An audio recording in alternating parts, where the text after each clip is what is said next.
Good afternoon, everyone. Thank you for being here for my persuasive speech. My topic today affects everyone who has to drive on our roads. According to the National Highway Traffic and Safety Administration, more than 35,000 people die in car accidents in the United States every year.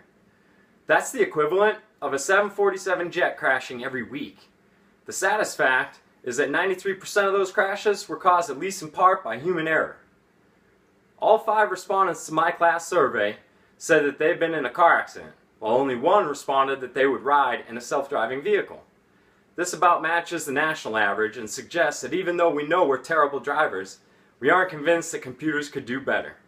Today, I hope to persuade my audience to want to give up driving their own car in favor of fully autonomous transportation. Personal vehicles have many negative effects on society that could be alleviated. According to the Brookings Institute, America's vehicle population has been increasing even faster than its human population. From 1980 to 2000, 1.2 automobiles were added to the vehicle population for every person added. The United States has the highest rate of vehicle ownership in the world, averaging 2.28 vehicles per household. And the craziest thing about all these statistics is that 95% of the time, our vehicles are parked. All the hours we're asleep or at work or at school, our cars are just sitting there, not being used. But when they are being used, they are the worst single source of air pollution in America. Each passenger vehicle emits about 4.7 metric tons of carbon dioxide per year. The cost of millions of vehicles sitting in rush hour traffic daily is also a huge drag on the economy. An urban mobility report found that the cost of congestion in major cities has increased 500% over the last 25 years. Americans spend an average of 42 hours per year stuck in traffic, according to the Texas Transportation Institute. But luckily today, a number of large corporations and institutions are working on an ambitious solution to our transportation problems. Leaders of the vehicle manufacturing industry have been making tremendous forecasts for autonomous transportation systems. The Ford Motor Company recently insisted that it will have fully autonomous cars without steering wheels or brake pedals by 2021.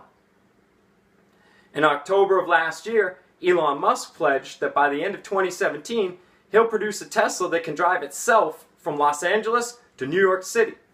This is actually an autonomous Tesla right here behind me. Researchers at universities are also making bold claims. Teams from the University of Texas and MIT have developed intersections that allow vehicles to pass without slowing down, potentially eliminating red lights. Corporations that traditionally build computer chips and software have recently made huge investments in autonomous transportation. In 2017, leading computer chip manufacturer Intel bought Mobileye, an autonomous vehicle software company, for $15 billion. But humans have had a long history of skepticism concerning new technology.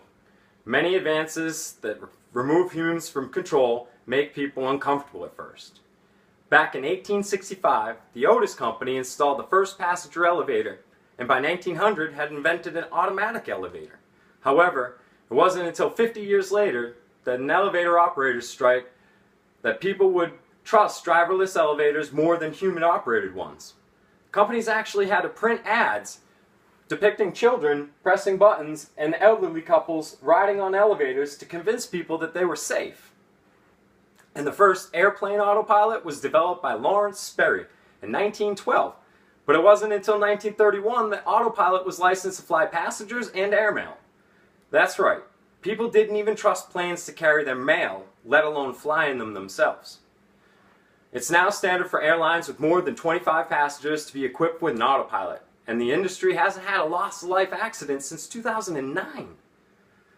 Unfortunately, people are just as skeptical of autonomous vehicles today as they were about earlier technology. A AAA study found that 78% of Americans are afraid of the prospect of riding in a self-driving vehicle, while only 10% said they would feel safe sharing the road with self-driving vehicles. The good news is the more familiar people are with technology, the more they trust it. Research shows that 96% like or love automatic parking assistance capabilities in current vehicles, and 94% feel the same about collision avoidance systems.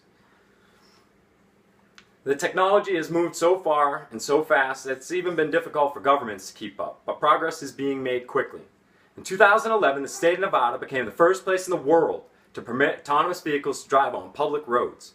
11 states now have legislation regarding autonomous vehicles. In 2 states, Michigan and California, both recently updated their laws to remove the requirement for vehicles to have a steering wheel, gas pedal, or brakes. America isn't alone in developing autonomous transportation. Countries around the world are enacting their own laws and regulations. In 2014, the 28 member nations of the European Union amended the United Nations Convention on Road Traffic to allow the operation of autonomous vehicles. In February of 2016, New Zealand joined Michigan and California by allowing autonomous vehicles to operate with no human controls or presence required.